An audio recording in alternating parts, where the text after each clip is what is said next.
Hello, it's Jang here with a look at LEGO's Captain Phasma buildable large action figure from Star Wars The Force Awakens.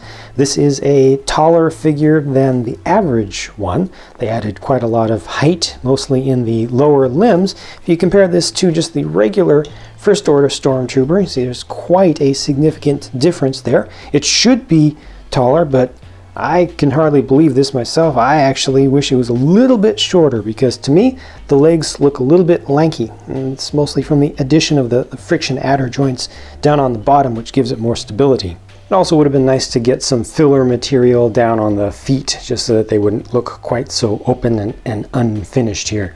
The lower legs are built the same way as last season's buildable action figures from the Star Wars line, with the large spike pieces or claw pieces that are used on the backs of the legs to represent calves, and that gives it a little extra just thickness and density there.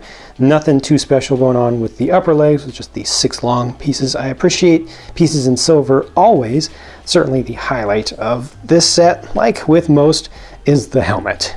This appears to be the exact same mold as the regular First Order Stormtrooper, which is appropriate, but the color here, and especially the print that's used, feels like it adds a lot of depth. Like right there on the chin, I actually had to put my hand on that and feel it to make sure that it wasn't actually a special extra, little bit of chipping that was molded into the thing, because it looks like there's some depth there. And that's mostly, well, I mean, it's partly from the design of the markings that they use, but also the fact that they use a very flat color, a very matte color to apply there. So the gloss, the general gloss that goes through most of this, does not show up in those areas, and it makes them look like they're kind of receded away from you. And the printing goes all the way around the entire helmet, which is very impressive to me. Looks really good. It's not fully symmetrical with the wear marks that are placed on there.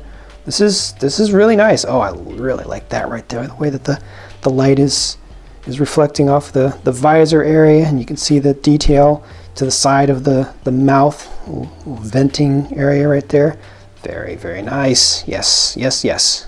Her blaster has a slightly different build versus the regular First Order Stormtrooper's blaster. This one has the extended stock on the back, which is appropriate, and it's also done in silver with the main section, the main receiver and barrel unit, which is all one, is all done together in that same medium silver that goes with the rest of her. Not a full chrome, but I'm okay. I think this is just fine for the color choices that LEGO has available. This is able to actually shoot, of course, because they once again put the little spring-loaded shooter in there, the same one that's used on system sets. It's just attached upside down, and you've got the forestock, which can be pulled down as well, because according to the canon, she does use this with a two-handed operation to look a little bit more bad. She's really just controlling the battlefield. And this is your trigger mechanism here. None of these have really figured or fixed the fact that this hangs forward too much by default. It would be nice if it would just be held there, but that is the working trigger mechanism that actually fires off the bolt. It uses red bolts in this one, and you also get, speaking of the bolts, you get a spare one on the other side. And even though this is a larger blaster, you still are able to holster it, so to speak, by just attaching it to the side of the hip. Now the cape piece is exclusive to this set, and they actually sewed together this red stripe onto the end. It's very nicely attached. This has a very felt-like outer surface to it. The inner surface feels a little bit more plasticky, a little bit more synthetic, but both sides look pretty good, but this one looks the best here.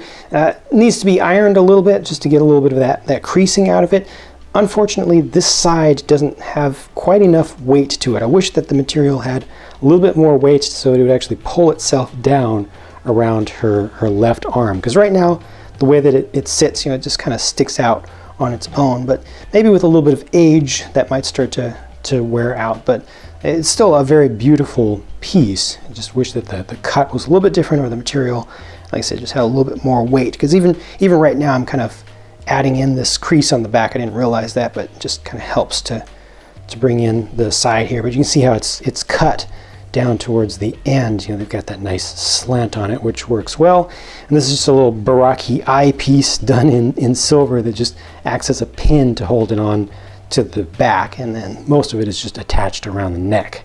Last but not least, the body main armor piece is exclusive here. The mold is the same, but once again the print is special just for Phasma, and it has some of those same little battle wear markings and slight bits of damage and scuff markings on it that kind of match the helmet, but there aren't quite as many on the main body armor here. But I think it still looks pretty good, and they've got good colors used there. You get some nice plays with light of things showing up and not, and it feels believable enough. Underneath there, the build almost couldn't be simpler. It's just using a single large torso piece, and the back has one large older armor piece. It's a good looking figure, but honestly not as good as I expected it to be or hoped that it would be. I do wish that the lower legs were treated a little bit better so that they wouldn't look quite so lanky. I think they actually could have taken a little bit of length out of it, and it would have looked a little bit more consistent in its level of bulk from top to bottom. I wish the cape fell just a little bit more nicely. Would have been nicer to get a little bit shiny, a little bit more metallic color, but this is the best thing that I think Lego has here. So there are some aspects that I'm not 100% satisfied with, but overall it's still a very good figure. And if you like this series in general, this is definitely a very likable one. And of course, because it is Lego, if you have some extra parts, you can modify it and make it a little bit better for yourself. Let me know what you think of the figure as it is, though, by leaving a comment down on the video. I always appreciate viewer feedback. Thanks for watching, and I'll talk to you again soon.